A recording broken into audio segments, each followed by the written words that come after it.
नमस्कार दोस्तों, स्वागत है आपका आपके अपने चैनल दी एक्सीलेंस क्लासेस में। दोस्तों, हमने आपसे पिछली कुछ वीडियोस में बात की ऑरिजिन ऑफ साइकोलॉजी यानी कि मनोविज्ञान की उत्पत्ति। हमने बात की आपसे चाइल्ड डेवलपमेंट बाल विकास की।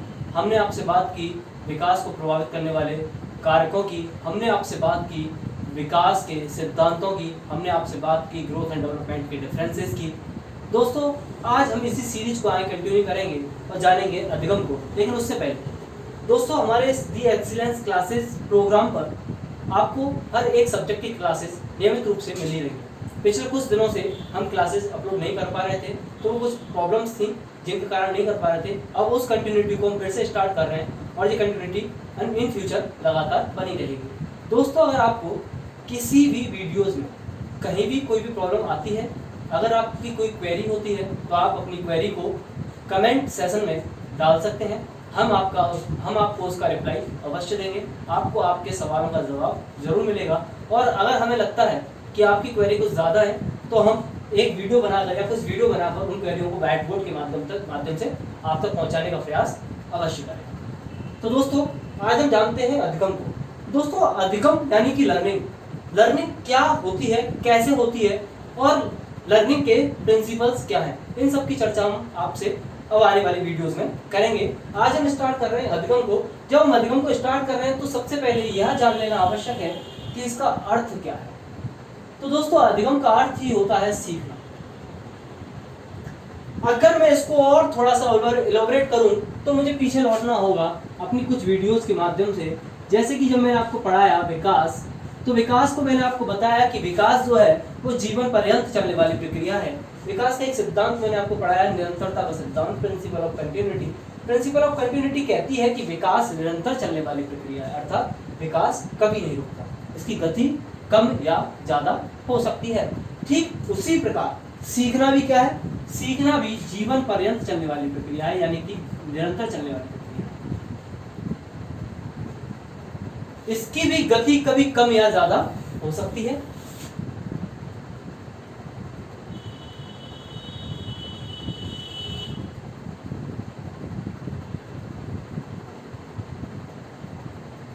जिस प्रकार विकास चलता है उसी प्रकार अधिगम भी चलता है।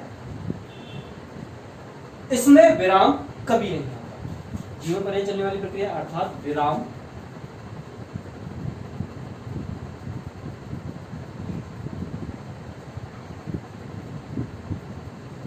कभी नहीं। दोस्तों, इसमें विराम कभी नहीं आता, जीवन पर्यंत चलने वाली प्रक्रिया है, यानी कि एक ऐसी प्रक्रिया जो निरंतर चलती रहती है। इसको हम क्या कहते हैं, अधिगम कहते हैं।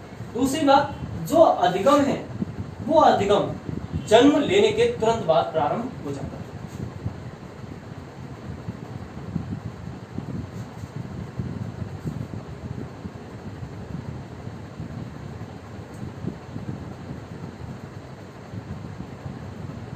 जन्म के तुरंत बाद अधिगम प्रारंभ हो जाता है। यह एक क्रमिक प्रक्रिया है। अधिगम कैसी प्रक्रिया है, क्रमिक। एक क्रम के बाद दूसरा क्रम आता है, एक सीरीज चलती है। एक क्रमिक प्रक्रिया है जिसमें क्या है, एक क्रम है, पहले अवलोकन, लिखना, पढ़ना, इस तरह से एक क्रमिक प्रक्रिया है।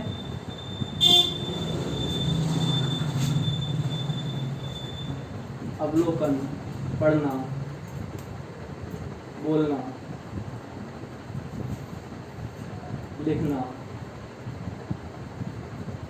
पढ़ना, तो इस तरह से एक क्रमिक प्रक्रिया है। अधिगम एक क्रमिक रूप से होता है। अब इसके बारे में बात करूं कि अधिगम कब हो पाता है, उसको हम कब संभव मानेंगे, तो ये अधिगम वो है जब व्यक्ति के यानी कि किसी चीज को सीखने पर, अधिगम क्या है, जीवन पर्यंत चलने वाली प्रक्रिया। अधिगम में हम क्या करते हैं, इस अधिगम में हम क्या करते हैं, ज्ञान अर्जन, और इस ज्ञान के माध्यम से जब व्यवहार में परिवर्तन आता है,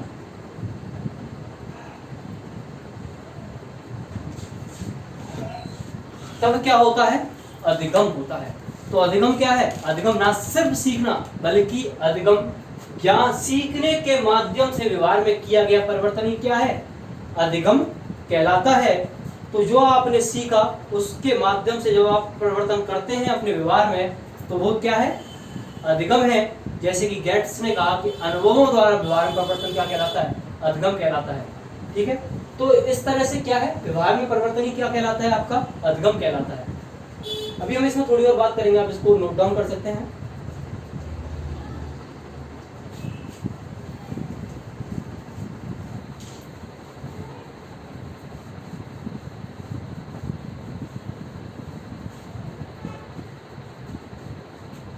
जब व्यक्ति स्वयं को और दुनिया को समझने योग्य खुद को बनाता है, तो वो क्या कर रहा होता है, अधिगम कर रहा होता है। ये अधिगम के माध्यम से क्या होता है, संभव होता है।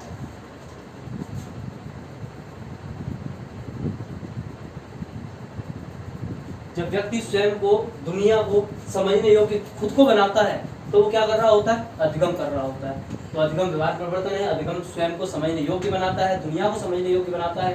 दूसरी बात, इस अधिगम में आपके पूर्व के महत्व, अनुभव, यानी कि जो आपने पूर्व में अनुभव प्राप्त किए हैं, पूर्वानुभव, इन पूर्वानुभवों का महत्व होता है। यानी कि आपके पूर्व के अनुभव आपको बताएंगे कि आप जो आगे कर रहे हैं वो सही है या गलत है, आपको करना चाहिए या नहीं करना चाहिए। यानी कि जब बचपन में बच्चा आपको के साथ खेलने का प्रयास कर रहा होता है और जब तक वो जल नहीं जाता तब तक वो उससे दूर नहीं जाता, तो वो अनुभव ही है। हमें उन अनुभवों से ही पता चला कि अगर सांप को हम टच करेंगे और सांप हमें खा जाएगा तो उसके जहर से मर सकते हैं। हमारा वो अनुभव ही है, वो जो हमें बताता है या हमें किसी से प्राप्त हुआ, भले वो हमने खुद नहीं किया, दूसरों के अनुभव भी काम आते हैं। वो बताते हैं कि छत से अगर कूदेंगे तो जान जा सकती है, हाथ में टूट सकते हैं। अब करके तो देखोगे नहीं, करके देखोगे, ये अनुभव है।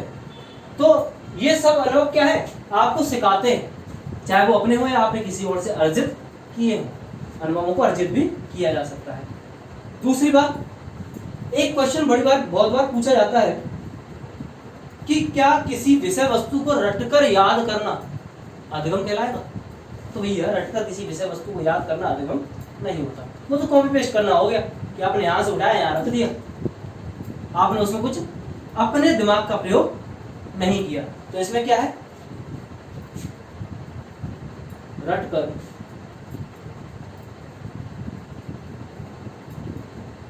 विषय वस्तु को याद करना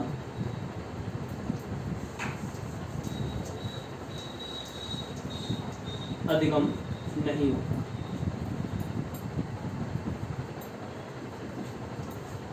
तो अगर आप रटकर किसी विषय वस्तु को याद कर रहे हैं तो वो अधिगम नहीं है। पूर्वानुभवों का महत्व होता है अभिप्रेरणाओं का। अगर आपको कोई भी चीज मोटिवेट करती है तो ही आप प्रेरित होते हैं आगे काम के लिए, वो सेल्फ मोटिवेशन भी बन सकता है। तो इन सब का महत्व होता है आपकी एकाग्रता का। आप किसी चीज को सीखने के लिए कितने एकाग्रचित हैं, कितने तत्पर हैं, वो डिपेंड करेगी कि आप उस चीज को कितना सीख पाओगे। हम यह वीडियो बना रहे हैं, अगर आपको पास एकाग्रता होगी तो उस एकाग्रता के कारण आपको पंखे की आवाज सुनाई नहीं देगी, आपको बाहर की साउंड कोई सुनाई नहीं देगी, आपको सिर्फ आपका कंटेंट ही दिखेगा और आप एडजस्ट करके चीजों को ले पाओगे। आप ये नहीं देखोगे यार वीडियो क्वालिटी बड़ी घटिया है, आवाज साफ नहीं आ रही, ठीक है। आप ये नहीं देखोगे टीचर की शक्ल ऐसी है ऐसा है, तो आप पसंद नहीं करोगे चीजों को। अगर आप पसंद, क्यों ये सब कब होगा, जब आपके पास एकाग्रता होगी, सीखने की इच्छा होगी, ठीक है, आपके पास सेल्फ मोटिवेशन होगा, ठीक। उसके माध्यम से आप क्या करोगे, आप कंटेंट पर काम करोगे और ज्यादा से ज्यादा सीख पाओगे। और आपके पास सीखने की इच्छा ही नहीं है तो आप वीडियो चेंज करते रहोगे, ठीक है।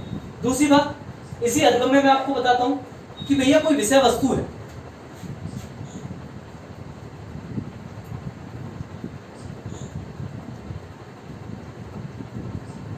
हमने उसको पढ़ा, उसको पढ़ने के बाद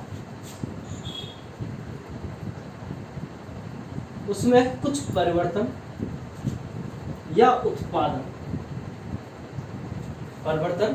उत्पादन किया, किसके आधार पर,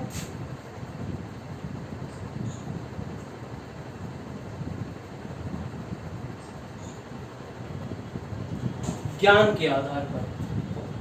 तो जब ज्ञान के आधार पर हम कुछ परिवर्तन या उत्पादन करते हैं तो इसे कहते हैं हमारे द्वारा सीखी गई चीज का व्यवहारिक प्रयोग करना, यानी कि ऐसा अगर हम कर पाते हैं तो हमने क्या किया, ज्ञान का व्यवहारिक प्रयोग करने में हम क्या हो पाए, सक्षम हो पाए।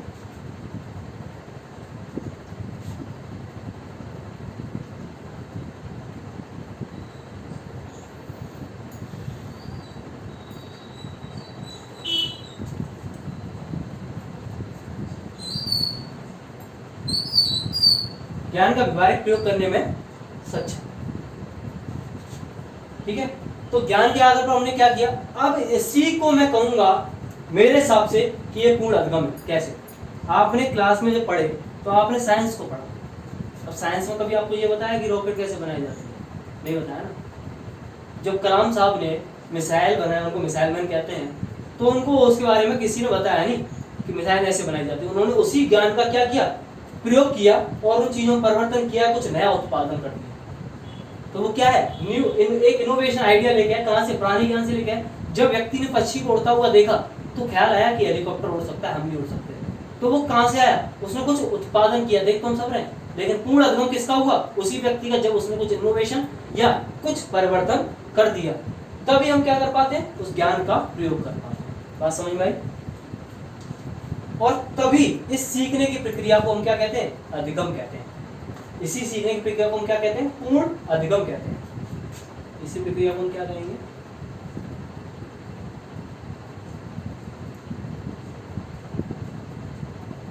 पूर्ण अधिगम। दोस्तों ये था आपका अधिगम। मैं कुछ थिंकरों के बारे में बात कर लेता हूँ कि कुछ विभिन्न थिंकरों ने अधिगम के बारे में क्या क्या कहा। कुछ महत्वपूर्ण थिंकरों के बारे में आपसे बात करूंगा, ज़्यादा लोगों के बारे में बात नहीं करूंगा। किताबों में बहुत सारी परिभाषा लिखी हुई है, आप पढ़ सकते हैं। परिभाषाओं से क्वेश्चन मुश्किल से एक या दो आता है। अगर आप चाहेंगे तो किसी दिन एक वीडियो बना के हम आपके पास उसको प्रोवाइड करा देंगे। अगर आपको चाहिए तो आप हमें इस बात को कमेंट सेक्शन में कमेंट करके बोल सकते हैं।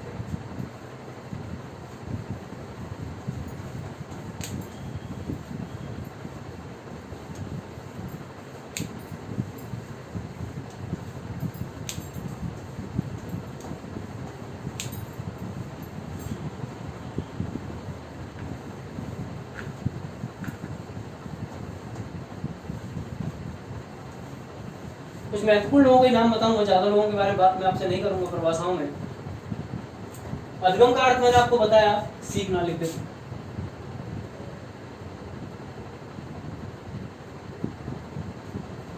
परिभाषा देख लेते हैं। परिभाषा पहली गेट्स के अनुसार,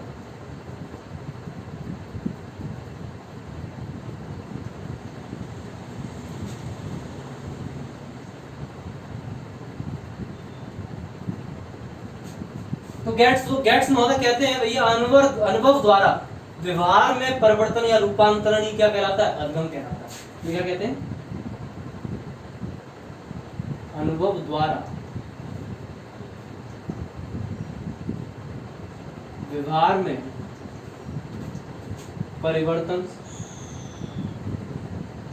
क्या कहलाता है,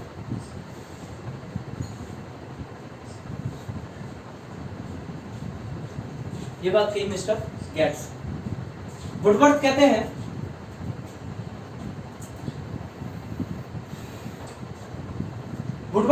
कि सीखना विकास की प्रक्रिया है।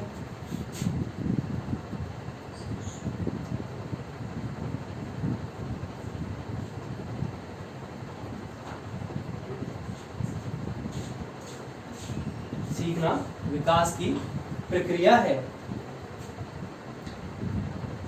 गिलफोर्ड साहब कहते हैं कि व्यवहार के द्वारा व्यवहार में किया गया परिवर्तन ही क्या है, अधिगम है। ठीक है, तो गिलफोर्ड क्या कहते हैं,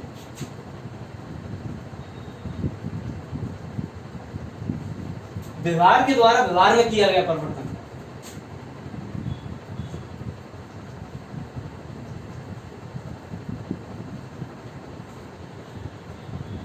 व्यवहार के द्वारा, अधिगम के द्वारा।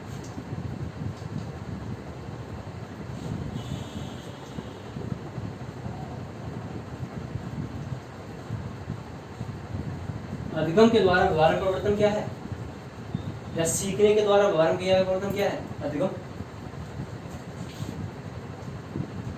ठीक है, और परिभाषा जानते हैं, ई ए पील के अनुसार।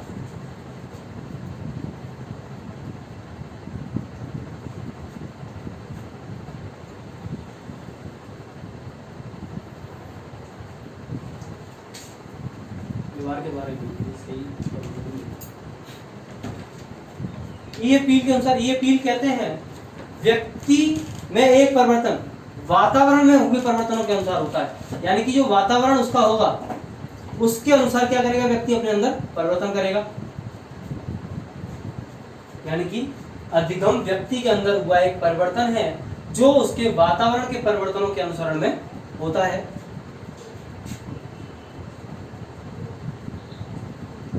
व्यक्ति में परिवर्तन जो कैसे होगा, वातावरण में हुए परिवर्तनों के अनुसरण में।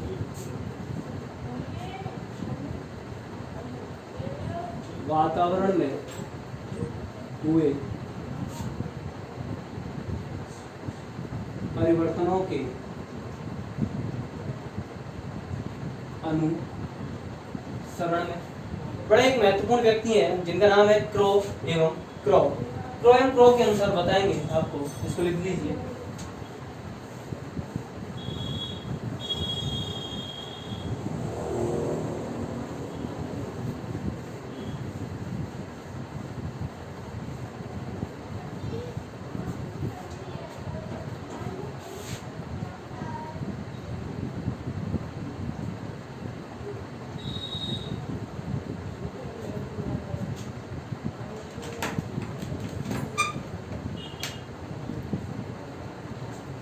क्रो एवं क्रो के अनुसार, क्रो एवं क्रो कहते हैं कि जो सीखना है, सीखना आदतों, ज्ञान एवं अभिवृत्तियों,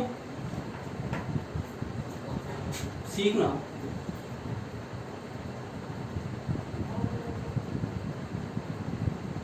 आदतों, ज्ञान एवं अभिवृत्तियों का अर्जन। सीखना क्या है, आदतों, ज्ञान एवं अभिवृत्तियों का अर्जन, कार्य कर तथा कार्य करने के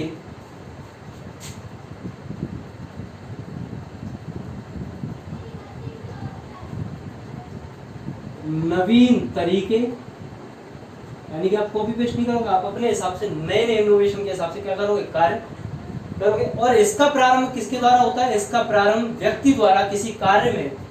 इसका प्रारंभ कहां से होता है, इसका प्रारंभ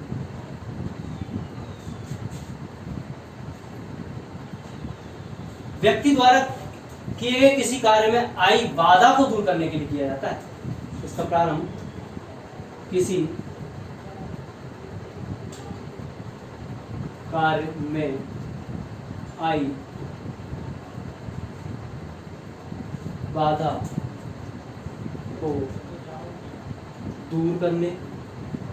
जब कार्य में बाधा आएगी तो आप सीखने का प्रयास करोगे, नवीन तरीकों का प्रयोग करने की कोशिश करोगे, ठीक है। और इस बाधा को दूर करने के बाद और सीखने से आपको क्या फायदा मिलेगा, सीखने से ये होगा कि आप नवीन परिस्थितियों में अपने आप के सामंजस्य को स्थापित करोगे।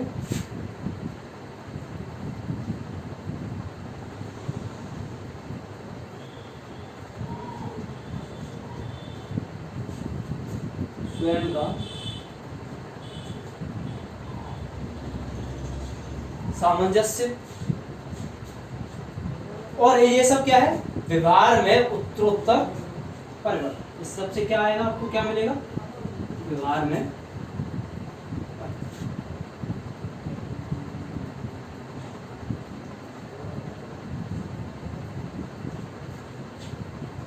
तो दोस्तों जो सीखना है वो सीखना आदतों, ज्ञान एवं अभिवृत्तियों का अर्जन है। आपने उनको अर्जित किया, ठीक है। कार्य के नवीन तरीके आपने खोजे। और ये सब आरंभ कब होगा, जब आपने कोई कार्य करना स्टार्ट किया, उसमें कोई क्या आ गया, हर्डल आ गया। अब जब कोई हर्डल आ गया तो अब आप क्या करोगे, इन आदतों का, अपने ज्ञान को और इसका प्रयोग करोगे किसके लिए, इस बाधा को दूर करने के लिए, तरीके खोजने के लिए। जब इस बाधा को दूर करने के नवीन तरीके खोजने के लिए इसका प्रयोग करोगे तो इस परिस्थिति के साथ स्वयं का क्या करोगे, सामंजस्य करोगे। और जब ये सामंजस्य स्थापित हो जाएगा तब आपके पास क्या पैदा होगा, व्यवहार में परिवर्तन पैदा होगा। और इसी व्यवहार परिवर्तन को हम क्या कहेंगे, सीखना कहेंगे, यानी कि अधिगम कहेंगे। तो क्रोएम को बहुत बड़ी बात कहते हैं। सब इन्होंने हर एक बात कह दी कि पहली बात सीखने में क्या आएगा, आदतों, ज्ञान और अभिवृत्तियों का अर्जन होगा। कार्य के नवीन तरीके शामिल होंगे, लेकिन जब कार्य बाधा आएगी और अगर आप इनका प्रयोग कर पा रहे हैं तो उससे आपको सामंजस्यता स्थापित होगी, और सामंजस्यता स्थापित होती है तो आपके व्यवहार में परिवर्तन स्थापित होगा, और व्यवहार परिवर्तन ही क्या है? अधिगम है। ऐसा किसने कहा? क्रो एवं क्रो सबसे महत्वपूर्ण व्यक्ति हैं, इनकी परिभाषा सबसे अधिक महत्वपूर्ण है। ठीक है दोस्तों, इसको नोट डाउन कर लीजिए।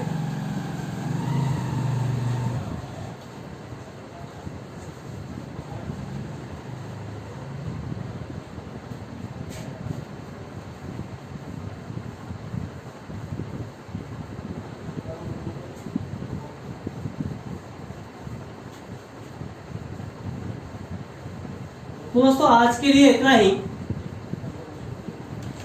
अगर आपको वीडियो पसंद आई हो तो वीडियो को लाइक, शेयर और सब्सक्राइब करना ना भूलें।